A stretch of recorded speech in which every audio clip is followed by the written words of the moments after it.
So that just gives you kind of an idea of the size of the cathedral is massive, the huge spires, and these young men, many of them are from the schools I mentioned, La Salette Academy and Assumption Academy. They were really leading the march. They were carrying the March for Catholics banner.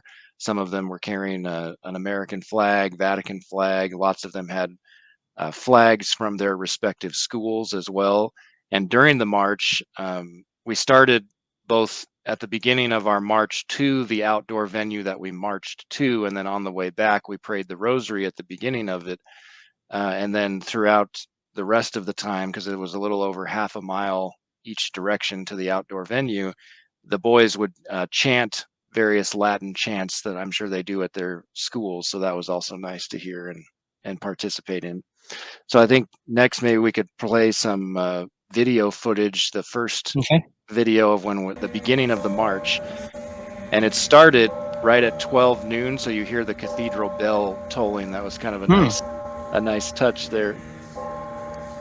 And they're chanting Christus vincit, Christus regnat, Christus imperat. And the man that you see on the right side of the screen is one of the he's like the co-founder, I believe, of the Our Warpath, Joe Mackey. So it's Joe Riggy and Joe Mackey. There's Father McMahon there passing by.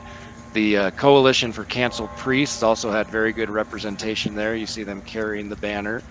And again, there was about, according to they kept a head count, there was about 650 people, and you can see them just keep on coming. We started at the cathedral. We made our way down the street to the, forget what it's called, the Diocesan Pastoral Center, and then turned left. And I think maybe we can show the photo of the map when this video footage wraps up. Yeah, not very pastoral there. They can't let you use the cathedral, right? Yeah, we were not allowed. I mean, people could go in the cathedral during visiting hours. I think it was like 12 to 2 or something, but we were also not allowed to have mass, obviously, in the diocesan parishes, so they really did not want anything to do with us.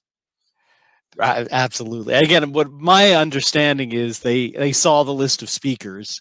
I think it was before you were on, Matt, so maybe it's not you. But they saw the list of speakers, and that was kind of when I think things started to get interesting. But I think specifically having Father James Altman, because of his status as a quote unquote canceled priest.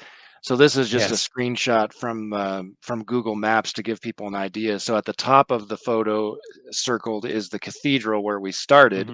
And then I don't know if this is the actual, can't remember if that's the exact route that we followed, but something like that. I do know that we were very close to the interstate at one point, and you'll see that in a video clip. So the circle on the left of the photo is the hotel at which the conferences were held, and also the vendor room. And then where we marched to is a beautiful outdoor venue right on the Illinois River.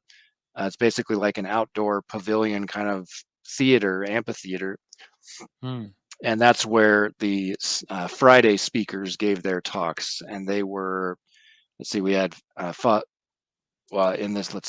it was Doug Barry, I think, was first. And then at some point, I think Archbishop Vigano spoke in between his pre-recorded video message, which I'll get to in a moment.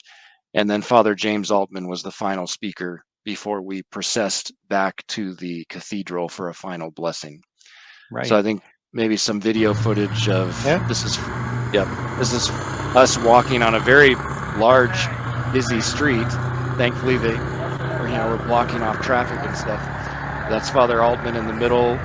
Joe Riggy is on the left. Doug Barry on the right. And here we have the March for Catholics banner going by. It was an impressive sight, I'm sure, for anybody seeing this. On the first bier here was a beautiful statue of St. Joseph the Worker, followed by a statue of Our Lady, and these are all flags, I think, from Assumption Academy. And then we have, again, the Coalition for Canceled Priests, who held an event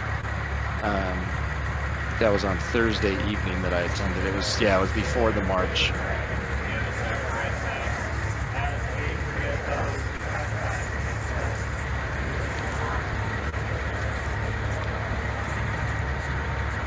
So it goes on for a while. There's 650 of us. So it was great to see all the wonderful turnout.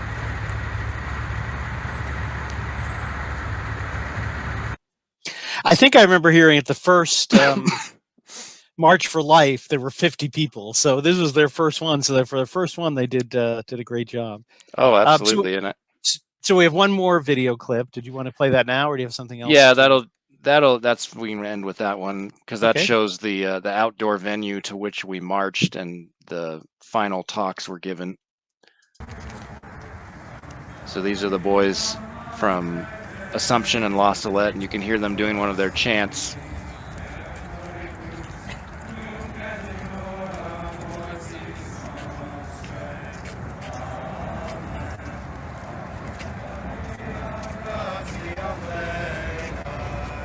And I think in a moment I'll turn the camera angle so you can see they're marching down towards the stage to set up the buyers, and the flag bearers are going to stand at attention down there.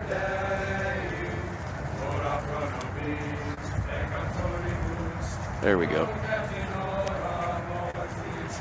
So I was very impressed with all of the logistics that clearly went into planning this march and this whole event. It was very well done, and done by relatively young people in their early to mid 20s is my understanding. Yes.